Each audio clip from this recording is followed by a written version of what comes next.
Hello, folks, and welcome to the latest edition of the Absolute Truth Absolutely podcast. This is your host, Gio. During this edition, I'd like to ask the question if biblical Christians can or cannot relate to the teachings of Jordan B. Peterson. Now, some people may well know who this individual is. For those of you that do not know, I would like to take the next few minutes to describe in a very condensed manner why this individual is of importance and how he reaches popularity during the last few years. The reason it is important for you to know who Jordan B. Peterson is because he has become extremely popular, not only amongst commentators, specifically what we would call conservative commentators, whom are now peddling many of his ideas, especially recently, in which he has released a book, but also due to the fact that he is one of these psychoanalysts whom have tried to lionize many of the ideas of Carl Gustav Jung. Now, for those of you that are very well aware of the danger and the reprobate nature of psychoanalysis, this will not surprise you. But to many listeners whom for the first time they even hear these terminologies associated with psychology as adjectives, I think it is imperative that we give proof in order to substantiate, to certify our position on the matter. But before we do that, let us rewind somewhat and explain to those of you that do not know whom Jordan B. Peterson is, how it is that he came to achieve popularity. A few years ago, being that he resides in Canada and is a psychology professor at the University of Toronto, he was publicly denouncing what the Canadian Parliament was attempting to pass in the form of legislation, which would in essence have criminalized any speech that would continue to reflect a traditional understanding of sex. In other words, the male-female dichotomy. And it would have proscribed, as it were, or rather prescribed, that Canadians would have to use preferred gender pronouns, which I think as of now, social justice warriors have increased that list to about 23 or 28. I don't know. They're constantly moving. They're constantly shifting definitions and growing or decreasing the amount depending on their latest capricious desires. But according to whatever a person desired that you would call them, let's give a hypothetical here. Let's say that Canada's Parliament would have passed that particular legislation. If you were to, let's say, pass down the street in Toronto and you were to say, "Good morning, sir," to an individual whom is a biological male, and they gave no indication whatsoever that they consider themselves to be a woman because they're transgenders, now, under that would have been passed, what would have been passed, a Canadian law, that would have been a criminal offense because you have caused offense, being that you are not respecting that person's identified gender, even though their biology dictates something completely differently. Well, this professor, again, of psychology, he took to the campus to argue that this was an assault on freedom of speech, freedom of association, freedom of thought, etc. And whilst many other pupils attempted to vilify the individual for making the argument that this legislation would be repressive, in a very calm and also in a very respectful manner, he debated them. And that video in particular went viral through YouTube, if I'm not mistaken, and other individuals through other social medias began to promote that video. And that is what garners this individual all of this popularity. But it didn't end there. This man didn't just become a lion, as it were, to many conservatives. He also began to gather and has been gathering and continues to gather more and more popularity due to his lectures. Being that the man is a psychologist, he has posted many of his lectures on his YouTube channel, not only as it pertains to human essence and supposed pathologies, but also on Christianity, religion in general, Western values, and many people have now been attracted to him and constantly listen to him to the point where they have come to idolize the man and hang on his every word and teaching. But as biblical Christians know, we ought to examine all things and hold fast to that which is good, and discarding every form of evil. And Jesus tells us that if the tree itself is rotten, it cannot give good fruit. We can't allow ourselves to be deceived by the fact that if a person defends certain values which we cherish and defend as well, that the rest of his belief system, as it were, might not potentially be rotten. Just because they defend a few of our values doesn't mean that the totality of their views are in line with biblical Christianity, and specifically speaking here in the political realm with conservatism. And what worries me more and more and more is that conservatives now have been opening the door, as it were, to certain individuals whom defend many of the values that we esteem.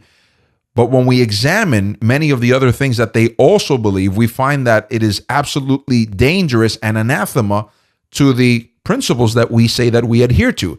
I remember writing an article not too long ago titled, "Careful Who You Let in the Door." And I was warning biblical Christians, I was warning conservatives that they ought to be careful with Milo Yiannopoulos.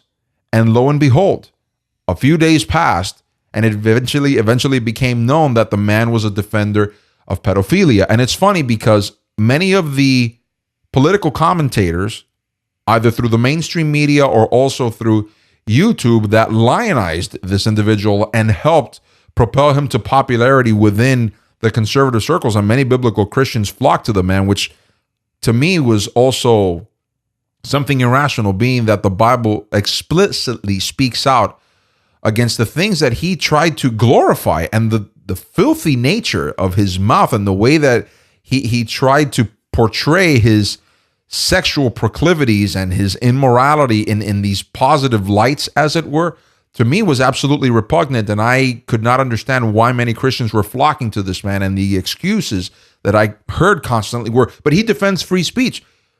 And I would ask these Christians, but examine everything else that he promotes.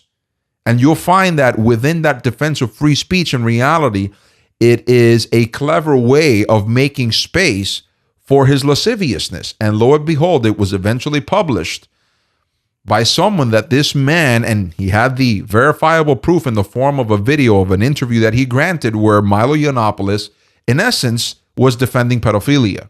He was trying to rationalize it, fetishize it, as it were. And I find that the same thing is now happening to many conservatives, and more specifically to biblical Christians, whom are now giving space to Jordan B. Peterson. And when I examine many of the ideas that he promotes, I find them to be not only anti-biblical, but truly dangerous and against what sound doctrine teaches us. And that is going to be the essence of what I'm going to mention throughout the rest of this podcast episode. I'd like to begin by reading 1 Corinthians chapter number 1, verse 17 and on. "For Christ did not send me to baptize," and this is Paul writing, "but to preach the gospel, not with wisdom of words, lest the cross of Christ should be made of no effect." This is absolutely imperative for us to understand that once we try to employ sophistry or excellence of speech, or think that through our argumentation we are going to convict people of the truth, when in reality that is something that the Holy Spirit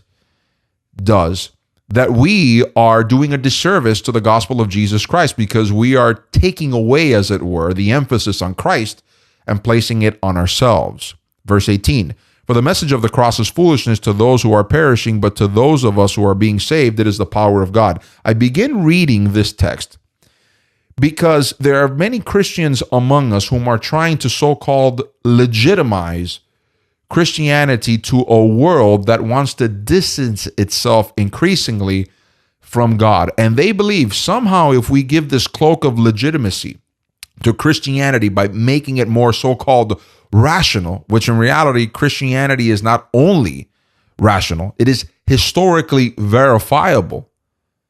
These individuals, notice that in essence they're implying that Christianity is not rational, and therefore now they're beginning to accept all of these individuals into the fray, as it were, that would give Christianity legitimacy, including people that are not Christians themselves, but that they some way in another sympathize with Christianity. And that is a way to describe Jordan B. Peterson. Jordan B. Peterson is not a Christian, as you'll hear in the following clip. He says that it's intolerable for him to go to church. And this is in response to a question that he receives from one of his listeners / viewers. But I want you to hear what he has to say, because I think this cuts directly to the matter of his view in particular of Christianity. And then we're going to analyze, we're going to examine where the framework for his belief system comes from. And I will leave the listener to decide whether or not then Jordan B. Peterson is worthy to be listened to and his advice to be adopted based on where he adopts his viewpoints from.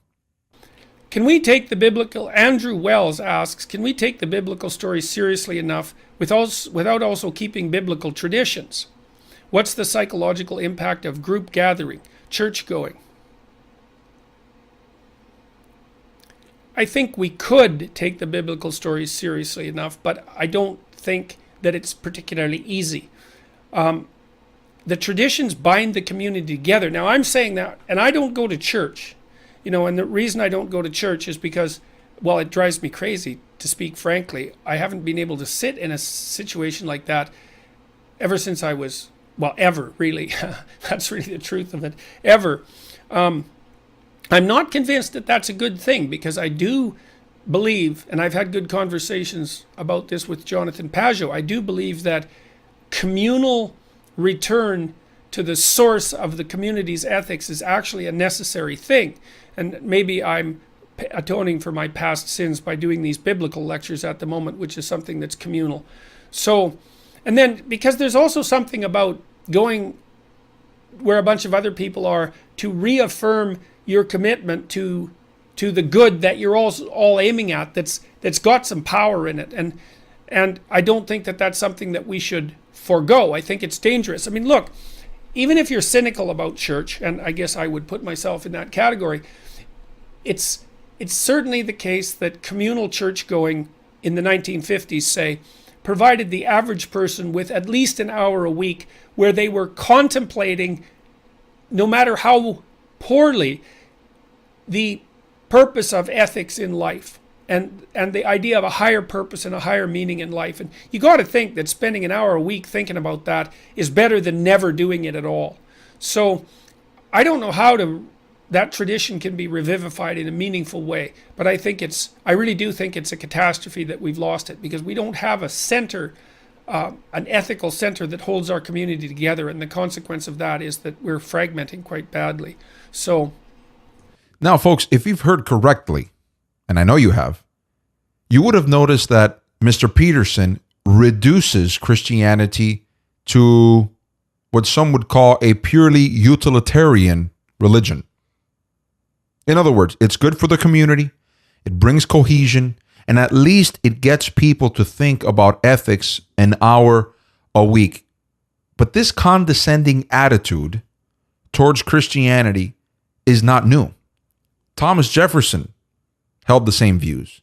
Benjamin Franklin held the same views. And there were many other philosophers in the West that have traditionally espoused the same view. We believe Christianity to be a mythology, but since it does so much good, this ethic that these people gather around and live by, then let these individuals to continue to embrace their mythologies. But it's, again, a condescending viewpoint, because people like Mr. Peterson, Franklin, Jefferson, and others that have thought and continue to think like them, if you extract it to its essence, believe, since these individuals don't give themselves over to thought very much, at least the so-called religion restrains their brutality. At least this religion, it encourages them to be less barbarous. And also in the long run, if you consider the implications of this belief system, it also reduces Jesus Christ to being just another moral teacher, thereby emptying him, in these people's eyes, from his divinity. And that to me is blasphemy. I mean, to the Bible. It's blasphemous when this occurs. So therefore, that's why I asked the question at the beginning of this episode, what are biblical Christians to do with Jordan B. Peterson? I mean, we have to analyze what his thoughts are on this situation, because I constantly see now, and I'm seeing it biblical Christians flocking to him because many of our so-called leaders are introducing him to the flock as someone who can help the flock. Now, when I start doing more investigations on Mr. Peterson, I begin to notice that he lionizes, he constantly adulates Carl Gustav Jung, which anyone that knows anything about psychotherapy, psychology, psychoanalysis, they're all interchangeable terms, know that he is considered to be one of the fathers, the so-called fathers of psychology. For more resources on this, I would advise the listener to visit Psycho-Heresy Awareness. They have a ministry in particular that encourages people to view the source documentation and takes you to the source documentation to view what it is that these people like Freud, Jung, Adler, Maslow, Carl Rogers, he wasn't a founder, but many people considered him to be the torchbearer, as it were, I think in the 20th century for psychology in the West. I encourage our listeners to read that source documentation so you can get a real, an unsanitized version, as it were, of these individuals' views. But in this instance, we're going to make mention of Carl Gustav Jung. Why is this important? Well, because if you are to do a YouTube search and place the keywords in the search box, Carl Jung, Jung, and Jordan B. Peterson, you will notice that Jordan B. Peterson has nothing to say except for give effusive praise to Carl Jung, calling him a man whom was a genius, which, by the way, he also classifies Charles Darwin as a genius. So it gives you an indication of many of Jordan B. Peterson's views. And when you continually hear and you try to examine, you try to weigh the way that Mr. Peterson describes Jung's character and his so-called findings, you'll notice that this man says most people have attributed to him his psychosis, but this man was a genius.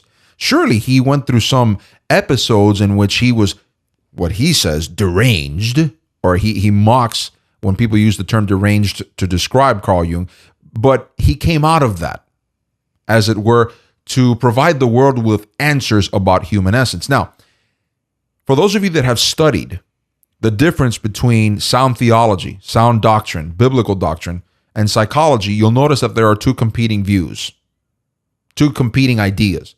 The Bible tells you that the revelation about man's essence comes from God because God created man, and therefore he knows what is in man.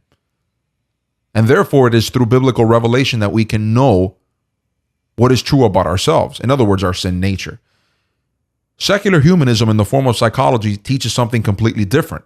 It teaches that through collective experience, we can finally find out what is in the human essence. But curiously enough, there is a contradiction about secular humanism in the form of psychology, which many people don't notice. It's a contradictory statement. We can know more about ourselves through shared experiences, through examination and whatnot. But then secular humanism says there is nothing other than the physical, the material world. And yet, psychology constantly talks about, uses terminologies to describe our supposedly purely physical selves, but using spiritual terminology. And then attributing everything, in other words, thoughts, dreams, so-called visions that people like Jung had and whatnot, they attribute it to what? Oh, they're purely material manifestations because all of these things begin in the brain. So they reduce humanity to being mere hardware, as it were. And that's a problem because the Bible teaches something completely different. The Bible teaches that we are a tripartite being. We are a spirit with a soul that inhabits a body. And this is distinct from what Plato taught, for example, that we were a dichotomy and whatnot. But now, secular humanists have reduced that even further, saying, no, all you see in the world, everything is physical. There is no spiritual world. But psychologists, they use spiritual language to describe what happens in the physical world. And yet, contradictorily, at the same time, they say, well, we can give you a pill to fix this. So it's one contradiction after another. And now when you analyze what it is that Jordan B. Peterson uses as the form, as it were, as to build a framework for his belief system. He constantly mentions Carl Gustav Jung, and he also mentions Nietzsche frequently, but he mostly mentions Carl Gustav Jung.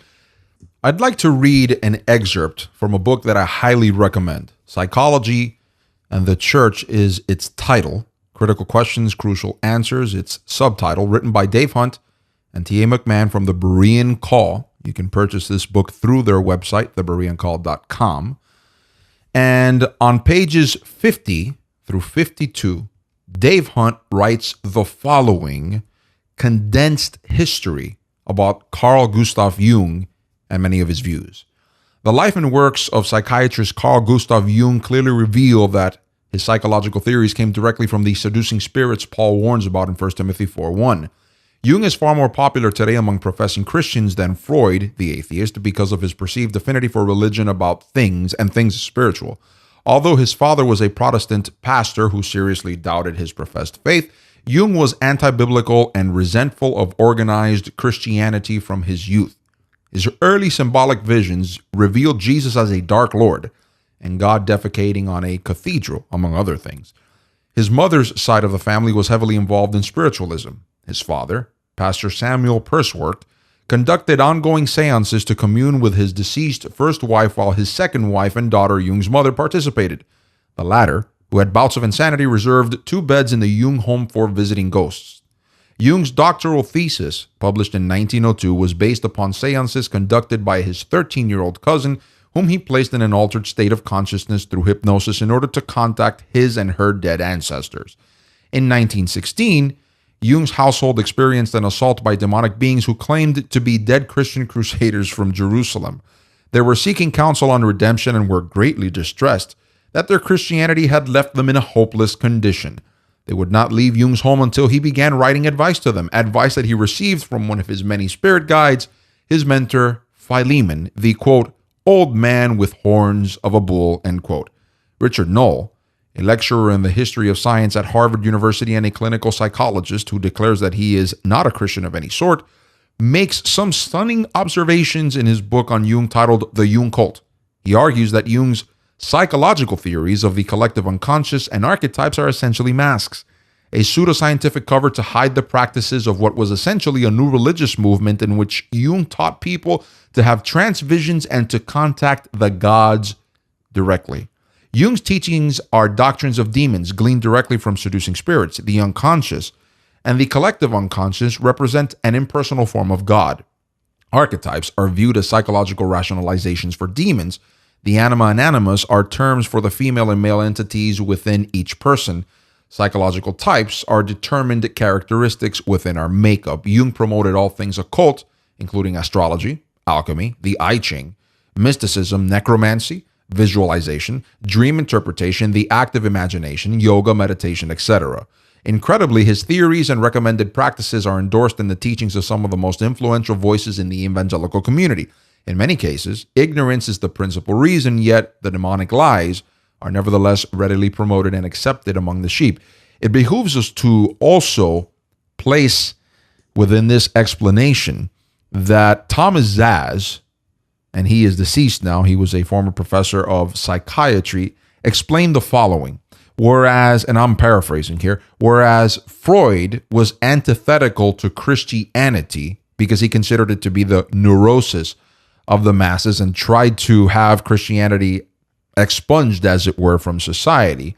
The reason that many more people gravitate towards Jung is because Jung was so-called sympathetic towards Christianity, but his sympathy came more from a place of condescension. In other words, since these poor individuals cannot rationalize their existence, their mythologies make them less and less barbarous. It's actually of a support to them. We see positive things emanating from their practicing Christianity, etc. So leave them with their mythologies because it's helping them. But notice this is a purely arrogant and condescending viewpoint. Also, it is a demeaning thing to Christianity, to the gospel itself.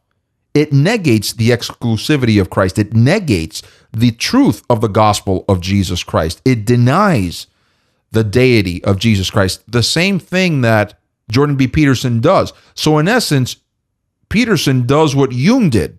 They reduce Christianity to purely a utilitarian religion. Since it does so much good for humanity, then let people have and endure themselves in their mythologies. But this is really proof that these people don't give themselves over to much thought, because if they did, then they would abandon Christianity altogether, see it for its falsehood, but would still continue to be sympathetic to it because it does have its utilities for society. Folks, this is the main reason why biblical Christians ought to reject the teachings of Jordan B. Peterson. Gio, but he defends free speech. Fine, he defends free speech, but is that an excuse for allowing everything else about his doctrine to suddenly become a part of the church? That suddenly we have given him an opening, as it were, to participate among us, to be considered one of us when he isn't. In a recent interview in which the interviewer asks him if he is a Christian, and the video is titled, is titled, Am I a Christian? Timothy Lott asks him directly if he is a Christian. And Jordan B. Peterson, he gives sophist answers where he doesn't even, he says that it's almost very difficult to answer those questions with a simple yes or a no. For example, do you believe that Jesus Christ resurrected from the dead? He doesn't give a straightforward answer. And he reluctantly answers that he is a Christian, but when he clarifies as to what he means by being a Christian, it's completely opposite what the Bible has to say about being a Christian. So therefore, can we consider him a Christian? If you were to ask me, are you a Christian? I would unequivocally, unambiguously state yes. And then when a person were to ask me, why are you a Christian? I would try to condense an answer for the person and say, well, because I believe in the divinity of Jesus Christ. I believe that he died and rose again from the grave. I believe that in his person, more than 300 prophecies written about him in the Old Testament came to fruition in one man, which, if you think about it, is mathematically impossible. But just because it's mathematically impossible doesn't mean that it couldn't have been accomplished in a miraculous way, in a divine manner, because being God, he can do that, etc. I assent to sound doctrine. This is what I assent to. But now when a person begins to give sophist answers to try to avoid the typical label some people say of Christianity, that in and of itself makes me suspicious of that individual in and of itself. Besides, again, when we analyze the basis for Jordan B. Peterson's beliefs and how through his beliefs he is, again, diminishing the truth of the gospel of Jesus Christ, then I think it behooves biblical Christians to say, no, I don't want the leaven, because eventually it leavens the whole lump. What is it that John tells us, folks, in his second epistle? Of course, it's in his only chapter in his second epistle. He says the following: whoever transgresses and does not abide in the doctrine of Christ, which includes accepting his divinity. Again, whoever transgresses and does not abide, notice the verb abide, a continual habitation in the doctrine of Christ, does not have God. He who abides in the doctrine of Christ has both the Father and the Son. If anyone comes to you and does not bring this doctrine, do not receive him into your house nor greet him. For he who greets him shares in his evil deeds.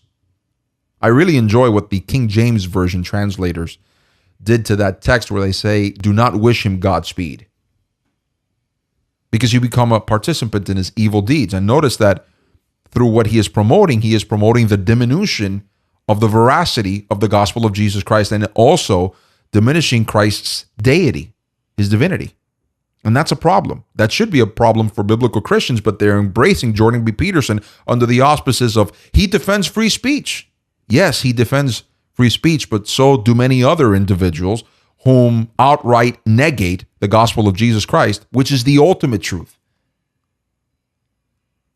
So I hope that this answers the question to people whom are asking themselves, and I know that this has been a hotly debated topic within the last few weeks, as it were, especially in the internet and through social media outlets and whatnot. What are we to do about Jordan B. Peterson? Should biblical Christians pay attention to this individual? And my answer would be the following. Surely, he defends free speech, and that is an excellent thing. But just because a personality defends free speech, it doesn't make that defense legitimate. The defense of free speech is legitimate because of the thing itself, because free speech itself justifies itself, not because a personality or conservative personality were to make that argument in favor of free speech. And that's the problem. Many people on the right, as happens with those on the left, they tend to lionize and even deify, idolize is the term, these individuals. And I know this episode in particular is not going to win me very many friends. I think many more enemies than anything else. But what should be the ultimate word? What should be the ultimate authority on the truth? A psychologist who follows in the footsteps of Jung, or the Son of God? It's a question that every listener, every biblical Christian has to answer for themselves. And I think that the answer is rather self-evident.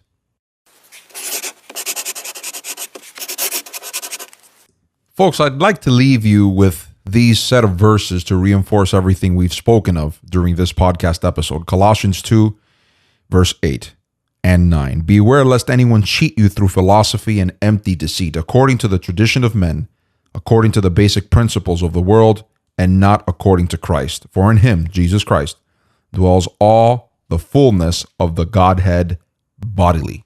Verse 10, and you are complete in him, who is the head of all principality and power. I thank you so much for listening. I do remind our listeners that we will continue to post new podcast episodes every Tuesday and every Thursday. You can find us on YouTube. You can also find these podcasts through iTunes. That will shortly be updated.